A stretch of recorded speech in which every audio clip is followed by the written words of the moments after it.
several years since you've been here. Yes. It's been quite a while. You know, it's been so sad. Yeah, well, I'm happy that you're here. Me too. And you're flying all over the world to promote this movie. Where did you just come from? I just flew in from China, from Shanghai. When did you get here?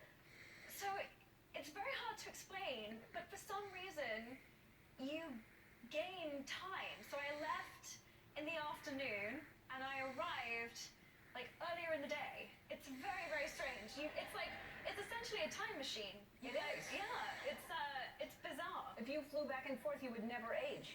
Yes. This is an amazing You just go back and forth constantly. Yeah. Try it. I don't know if we can. It may not work, but try it. And you did something that I got to do a couple of years ago. You went on safari. I did. Was that your first? I did. Yeah. Yeah, First. mine too. And did the lions just walk right next? Oh yeah, you're close to the. They're in the middle of eating a warthog. Yeah. Pumbaa, Did you Pumbaa got it. You saw it after the kill, or did you see the kill? I heard the kill, Uh-huh. and then we drove over, and just, it was, They're serious. The noises that they make. It's crazy. Yeah, I didn't want to see a kill, but we got there after a kill. Oh, really? And because we had seen them, they literally walk right along next to your truck. Yeah. And did you have to do comfort stops? Yes. So that was my biggest question, like, because you're out in the middle of the bush, and you can't. There's no porta potty anywhere. And my first question was what happens? And they call them comfort stops. Comfort breaks. And you go behind a termite pile, and you're just hoping that a lion isn't going to show up when you're sitting It's there. so funny, because at the beginning I was being really precious about it. I was like, I'll go quite a long way away from the truck, and I'll find myself a little spot. By the end of it, I was like, no, I'm just being here. Yeah. Because you're out for hours. Yeah. Playing music on my phone, yeah. You should not play music out there. What are you talking about? Yeah, I understand. I understand. All right. So you're sharing this experience of Beauty and the Beast with fans. What are you doing? Yeah, so I started this Instagram account called The Press Tour, and so you can follow The Press Tour. So we started in Paris, and it kind of covers the journey. We went to London, just went to China, we're doing LA, and then moving on to New York.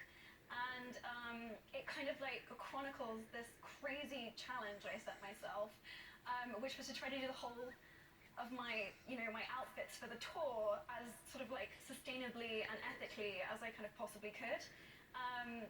It's been crazy. It's been crazy. Is that sustainable? What is that? Yes. So What's that made of? This is all organic silk. It was made from the two new designers at Oscar de la Renta, Fernando and Laura. These are Burberry organic silk. And this is going to sound really earnest and kind of ridiculous, but I actually just found out today that these earrings are from a brand called Article 22, and they're made from upcycled bombs that were collected from the Vietnam War shrapnel and then converted into jewelry. Wow. Into earrings. Yeah, I just found this out, and it's such a lovely idea to turn something so negative into something. Yeah, that's amazing. Yeah. That's very, very cool. Yeah. Oh, good for you. Well, Now I want I'm going to buy Portia some grenade earrings.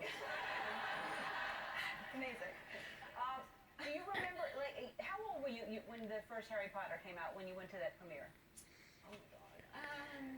10 or 11? 10? Do you remember what you wore? Oh no. Do you want to see? I don't know if I do. Oh wow. Do you remember wearing that? This was special. You know what, I do, because this was my first ever movie premiere, and my mom and I planned this for weeks. It doesn't look like it, but there was a lot of thought that went into this. I thought I looked amazing, by the way. Well, I bet you did then. It's, it's just looking at it now. Bless me, but I bet you looked fantastic then. So, was this a role to take on that you wanted to do, like watching Beauty and the Beast? Did you think, I want to play that character? Oh my God. If you had told me when I was 5, which is probably around the age that I was watching it on repeat, that I would one day get to be Belle, I get to play Belle from Beauty and the Beast, I don't know what I would have done. A, I wouldn't have believed you, and B, I would have freaked out. I watched it so many times, I made my parents crazy. So many times. That's what kids do. That's what you do with those movies. Yeah. But you took it, and I think you did some really cool things with it, because you sort of changed her to be a little stronger?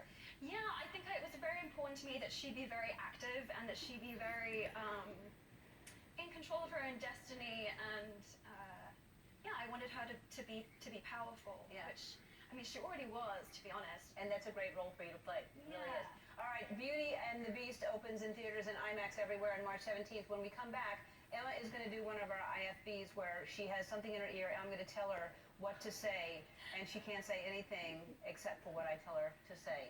And she's going to hire a nanny. We'll be back.